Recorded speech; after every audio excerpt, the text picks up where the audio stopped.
Bienvenue dans l'atelier. Je vous ai déjà montré cet outil à fileter sur une vidéo. On l'a vu en fonctionnement. Donc là, on va voir en détail comment cet outil fonctionne. Donc le principe est simple, je vous l'avais déjà montré. C'est que pendant le filetage, automatiquement, bien sûr, le filet se fait. Et au retour, ça permet de dégager l'outil vers le haut et sans abîmer le filet. Donc, mais là, on va voir en détail comment il est fait. Donc je vais d'abord ôter. Alors ça, c'est une pièce que j'ai rajoutée. Je l'expliquerai à la fin. Donc je vais ôter cette vis molette. Voilà.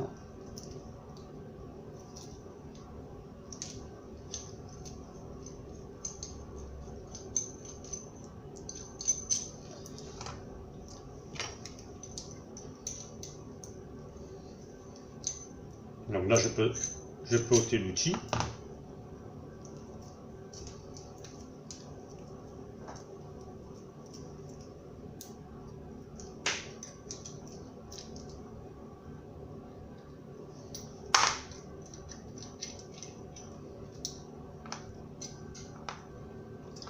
Donc voilà. Donc au départ, j'ai tout simplement, bien entendu, percé pour pouvoir placer la plaque. On va voir en détail tout ça. Ça, c'est pour l'axe. Et ici, en fait, là, j'ai juste mis 3 vis pour boucher, pour pas que tombe des copeaux à l'intérieur. Et c'est ici que je mets la dernière vis molette, c'est-à-dire celle-ci. Voilà. Donc au départ, voilà, là c'est l'outil. Donc bien entendu, j'ai percé l'outil. Alors le plus difficile, c'est de percer les outils. Ça, il faut le faire avec un forêt carbure. Même avec un forêt à béton, ça marche très bien. Il faut réaffûter la pointe et ça marche très bien. Donc, voilà comment je positionne. Donc, je positionne tout simplement l'outil, mais ça, je peux le mettre par la suite. Je vais d'abord mettre la plaque. Alors, la plaque, c'est très important. Voilà, on voit bien que dans la plaque, en fait, j'ai laissé... Voilà, il y a un petit rebord. Exprès, parce que plus je serre, plus je viendrai plaquer. Je ne sais pas si on voit bien, en fait. Oui, on le voit là. Voilà, plus je serrerai, plus en fait je vais plaquer l'outil de façon à ce qu'il n'y ait aucun jeu latéralement. Donc je prends la plaque, je la positionne. Alors la plaque,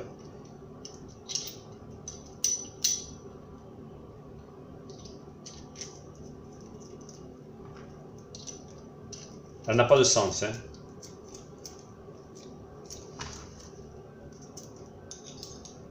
Donc je vais serrer cette plaque.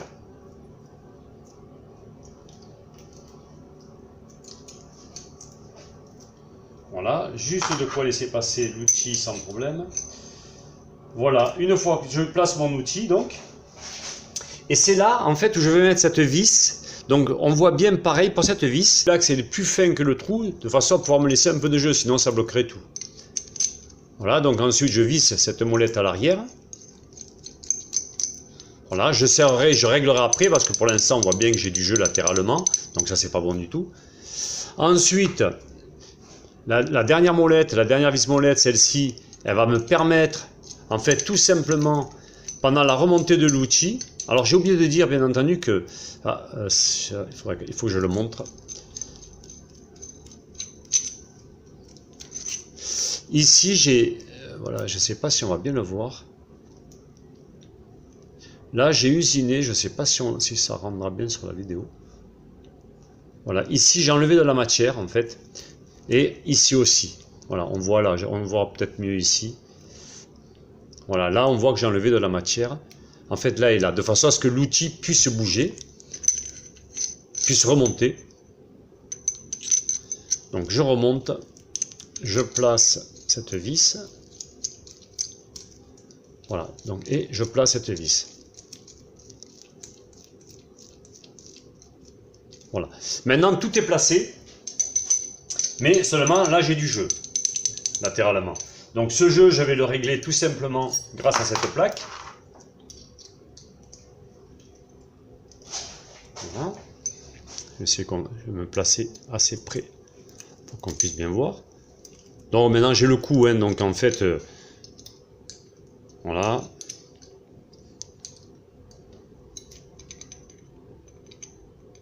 Là, j'ai encore un peu de jeu, c'est très léger, mais je le sens. Là, il n'y en a plus, mais... Après, il y a une autre technique qui consiste de bloquer et de desserrer.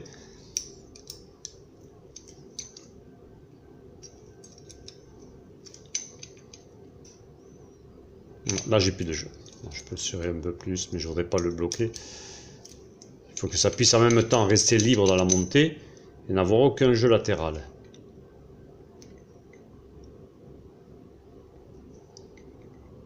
Un tout petit peu de jeu.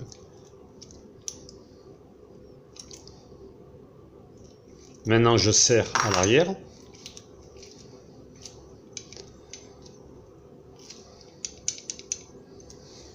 Et ensuite, ici, on voit bien donc la vis qui vient buter. Alors, bien entendu, je baisse l'outil. Donc, je baisse l'outil. Et là, je le règle au toucher. Voilà, donc dès que je touche, c'est bon. Voilà, je touche plus là.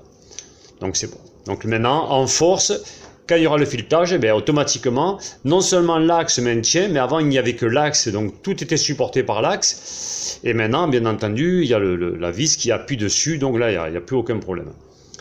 Voilà, et là l'outil est prêt à fonctionner. Voilà, donc je peux placer, j'ai déjà préparé un outil, donc lui ça c'est un outil HHS. Donc celui-ci je peux le placer, il est déjà percé. Mais j'ai trouvé cet outil en fait à plaquettes où je suis très content, c'est pour ça que j'ai montré les plaquettes ici. Ça c'est des plaquettes qui sont fabuleuses, j'ai vraiment été impressionné par ces plaquettes. Une vingtaine d'euros sur AliExpress, mais alors c'est quasi incassable, j'étais impressionné. Voilà. Alors je mettrai le lien dans la description éventuellement si ça peut intéresser certains. C'est vraiment de la grande qualité. Pareil pour l'outil, je pourrais mettre cet outil dans la description. C'est un outil de 12 qui est très très bien en fait. Voilà, il vaut pas cher, je ne sais plus combien je l'ai payé, mais quelques euros. C'est vraiment très intéressant.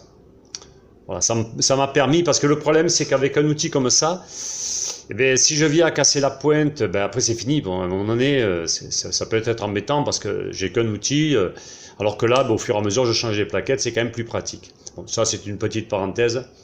Voilà, j'ai toujours travaillé avec un outil direct et donc sans plaquette, mais je pense qu'aujourd'hui, à partir de, il y a 3-4 semaines que j'ai cet outil, et là, je pense que je m'en passerai plus.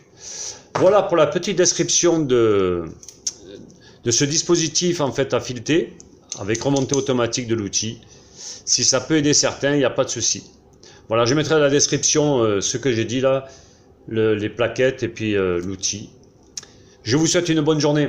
Au revoir.